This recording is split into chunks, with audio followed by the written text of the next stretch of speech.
Hello students, मैं DK Pandey, Divya coaching centre director भी हैं और मैथ के लेक्चरर भी हैं इसी में और पढ़ाते भी हैं। आपको एक क्लास 9th और 10th से संबंधित एक लेसन है कोऑर्डिनेट ज्योमेट्री। कोऑर्डिनेट ज्योमेट्री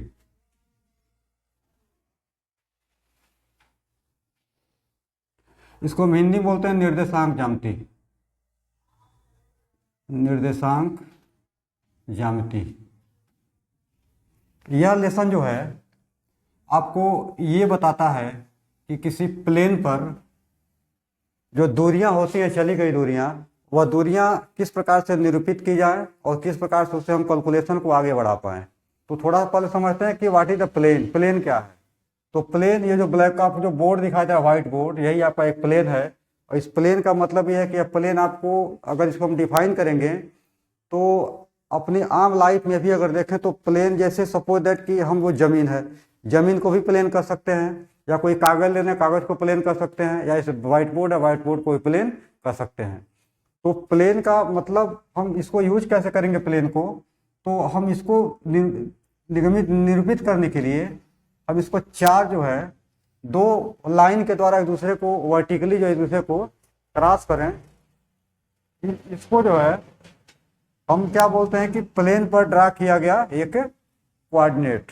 ये क्या होगा? कोऑर्डिनेट होगा। इसको हम नेमली बोलते हैं कि ये एक्स एक्सिस है, और इसको हम बोलते हैं एक्स डैक्स एक्सिस। ऊपर वाले को बोलेंगे वाई एक्सिस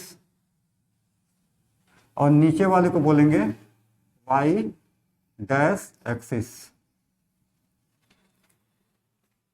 ये आपने समझ लिया होगा कि ये एक्स एक्सिस है, ये Y axis, X dash axis है, ये वाई है और ये वाई डैश एक्सिस है। ये 9th के भी सिलेबस में है और 10th के भी सिलेबस में है। अब थोड़ा अलग से आपको याद दिलाते हैं कि कक्षा 6, 7, 8 में आपने पढ़ा होगा ये नंबर लाइन। नंबर लाइन के मिड में हम क्या लेते हैं? जीरो लेते हैं। इधर हम लेते हैं कि 1 2 3 4 5 डैश डैश बढ़ते चले जाते हैं। और जो भी ये नंबर होते हैं क्या होते हैं? पॉजिटिव होते हैं। सारे क्या होते हैं? पॉजिटिव होते हैं।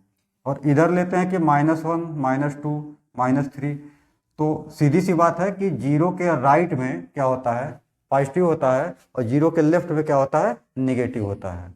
तो अब इसको थोड़ा खड़ा करके देखें, ऐसे खड़ा कर भी देते हैं। अब मान लीजिए जीरो का यहाँ पा गया तो ऊपर क्या हो जाएगा? 1 2 3 4, ये सारे के सारे क्या हैं? पॉजिटिव हैं। नीचे क्या होगा? -1 -2 -3, ये सारे के सारे क्या हैं? निगेटिव हैं। अब इन दो लाइनों का प्रयोग हम इसको यह समझाने के लिए करेंगे कैसे जो है हम इसको किसी पेपर पे और नंबर लाइन के द्वारा उस पर जो यूज किए गए प्लस और माइनस हैं उसके द्वारा कैसे हम कोऑर्डिनेट को डिसाइड कर सकते हैं। तो हम इसको हम मानते हैं कि ओ मानते हैं। ओ का मतलब कि ओरिजिन, अंग्रेजी में क्या बोलेंगे? ओरिजिन। हिंदी में बोलते हैं मूल बिंदु। और इस मूल बिंदु के जैसा कि नंबर लाइन पे देख पा रहे हैं कि जीरो के राइट में क्या है? पॉजिटिव है। तो ये पॉजिटिव, ये पॉजिटिव, ये सारे के सारे क्या होंगे? आपके पॉजिटिव होंगे। ध्यान दीजिएगा, ऊपर भी पॉजिटिव और नीचे भी पॉजिटिव, ये सारे क्या है? पॉजिटिव हैं। ऐसे इस लाइन को देखेंगे तो जीरो के ऊपर क्या है? पॉजिटिव है। तो इधर भी क्या होगा आपका? ये पॉजिटिव होगा, इधर भी पॉजिटिव, ये सारे के सारे ऊपर जितने होंगे ये क्या होंगे? आपके पॉजिटिव होंगे। अब यहाँ देखिए नंबर लाइन के जीरो के लेफ्ट में क्या है? निगेटिव है। तो निगेटिव तो यह भी क्या होगा? ये ऊपर ऊपर नीचे निगेटिव, ऊपर नीचे निगेटिव, तो सारे के सारे क्या होंगे? निगेटिव होंगे। और ऐसे ही अब इस लाइन को देखेंगे तो जीरो के नीचे क्या है? सारे निगेटिव हैं। तो यहाँ भी क्या होगा? निगेटिव, यह भी निगेटिव, निगेटिव, निगेटिव, सारे के सारे क्या होंगे? निगेटिव होंगे। ये है आपका कोऑर्डिनेट्स। इसमें अगर किसी नंबर को हमको रिप्रेजेंट करना हो, सपोज दैट हम यहाँ पे एक नंबर ले रहे हैं ए को ले रहे हैं। अब इसको हम थोड़ा मिटा रहे हैं, आपको समझाने के लिए मिटा रहे हैं यहाँ से।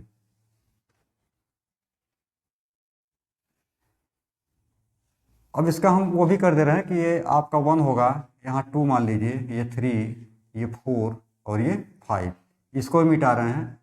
यहाँ भी लिख रहे हैं ये 1 2 3 4, ये लिख रहे हैं।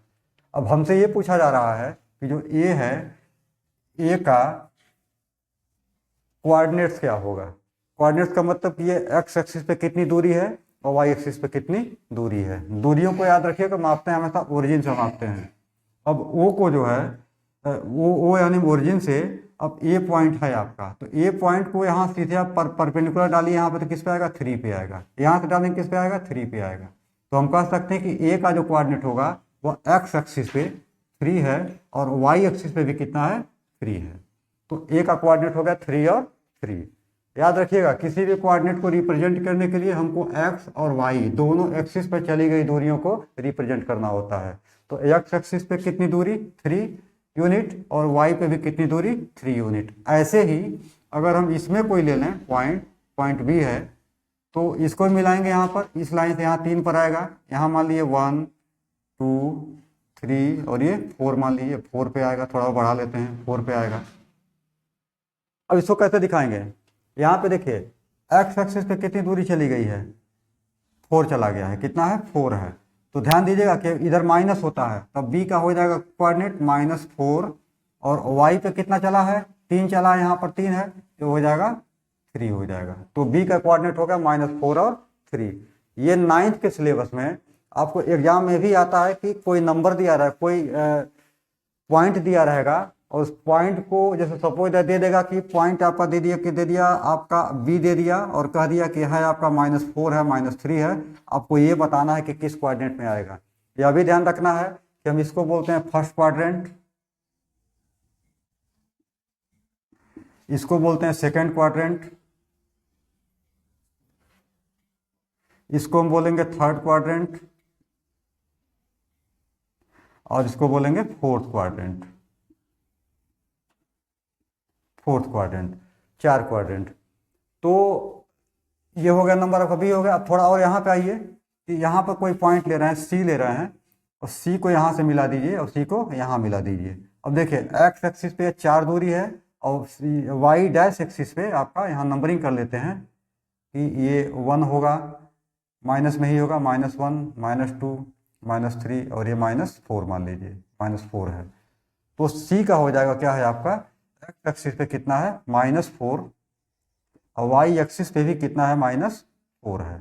तो सी का कोऑर्डिनेट हो जाएगा -4 और -4। इसका मतलब ये है कि जो सी पॉइंट है वह एक्स एक्सिस पे -4 दूरी चला है और वाई एक्सिस पे भी -4 दूरी चला है। दूसरा कोऑर्डिनेट होगा आपका क्या, कोऑर्डिनेट -4 और -4 हो जाएगा। ऐसे फोर्थ में आते हैं, यहाँ पे कोई पॉइंट ले लेते हैं सी। अब इसको देखते हैं कहाँ पर है ये सी, सपोज दैट ये सी है, यहाँ मिलाइए ये सी हो गया, यहाँ से मिलाइए ये सी हो गया यहाँ पर। तो सी का कोऑर्डिनेट क्या होगा आपका, सी का हो जाएगा, देखिए एक्स एक्सिस पे कितना है 3 है, ध्यान दीजिएगा पॉजिटिव है, और वाई पे कितना है -3 है, तो ये -3 होगा। अब 2-3 बात आप अंतर मिला रहे होंगे कि जो पहला क्वाड्रेंट है, पहला क्वाड्रेंट में दोनों के दोनों 3 3 क्या है पॉजिटिव है, तो हम एक रिजल्ट यहाँ से निकाल सकते हैं कि फर्स्ट क्वाड्रेंट में क्या होता है, आल पॉजिटिव होता है। क्या होता है, आल पॉजिटिव, पहला रिजल्ट।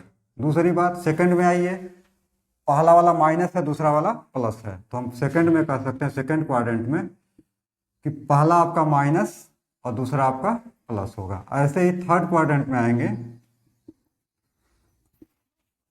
तो थर्ड क्वाड्रेंट में दोनों का दोनों माइनस है, यानी आगे वाला भी माइनस और बाद वाला भी माइनस। और ऐसे ही चौथे में आएंगे तो चौथे में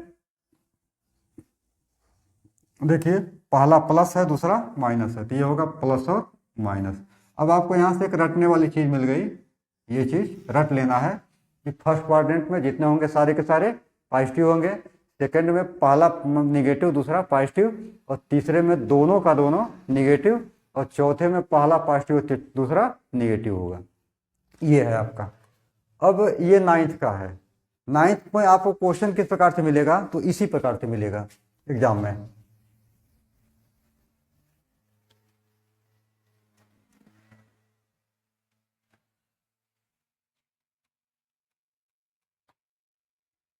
क्वेश्चन ऐसे मिलेगा, दिखा देते हैं आपको। ये क्वेश्चन मिलेगा, आपको दिया रहेगा आपका पॉइंट ए, इसका कोऑर्डिनेट दिया है कि -4 है और 2 है, तो यह किस क्वाड्रेंट में होगा, थोड़ा यहाँ देख के बताइएगा। ये सेकंड है और ये थर्ड है और ये फोर्थ है। चारों के चारों क्वाड्रेंट में आगे माइनस और 2 के आगे कुछ लिखा नहीं तो प्लस माना जाएगा, तो किसमें आगे माइनस है बाद में प्लस है, तो किसमें है, सेकंड वाले में माइनस और प्लस है। इसका आंसर क्या होगा, सेकंड क्वाड्रेंट। ऐसे ही अगर दे दें आपको पॉइंट बी है या -7 है -6 है,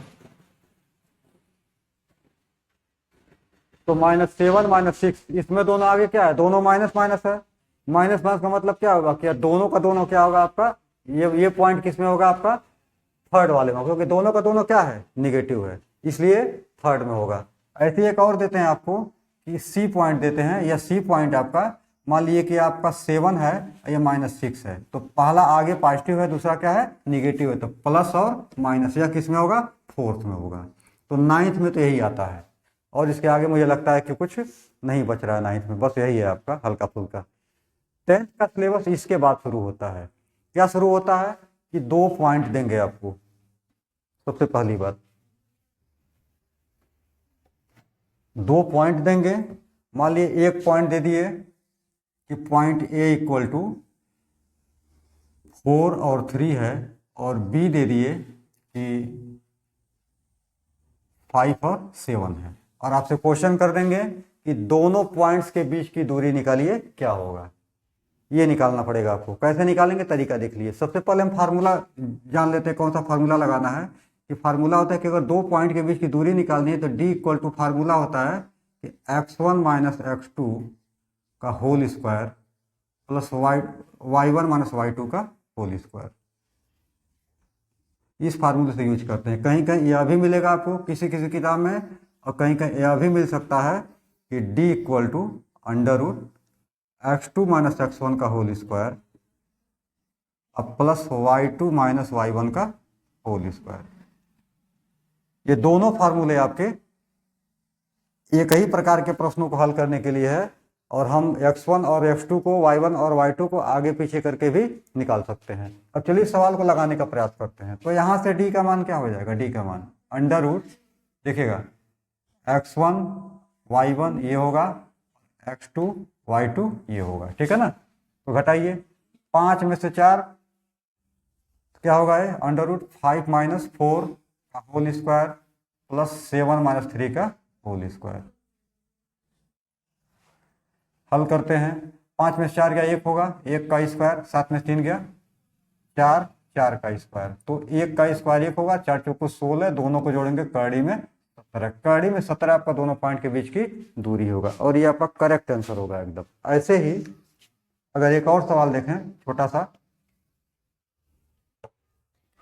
कि 2 पॉइंट दिए गए हैं कि a इक्वल टू -4 और -7 है, और b की वैल्यू -3 और -4 है, +4 ले लीजिए, ऐसे ले लीजिए। अब इसके बीच का d निकालना है, दूरी निकालना है, तो यहाँ भी सेम वही होगा, ये x1 और ये y1 और ये x2 और ये y2, तो x2 माइनस x1 यानी -3 और माइनस, ये माइनस पहले से तो प्लस हो जाएगा, +4 का होल स्क्वायर प्लस ये 4 माइनस, और ये -7 है तो +7 का होल स्क्वायर, यानी रूट के अंदर 4 में से 3 गया, 1 का स्क्वायर, 7 4 कितना हुआ 11, 11 का स्क्वायर, यानी 1 का स्क्वायर 1 और 11 का स्क्वायर 121, दोनों को जोड़ेंगे तो कितना आएगा 122, और ये आपका आंसर होगा। तो ये हाई स्कूल के सिलेबस की कोऑर्डिनेट के लिए शुरुआत है, और भी फार्मूले हैं, इसको हम अगले वीडियो में लेकर के आएंगे। तब तक के लिए धन्यवाद।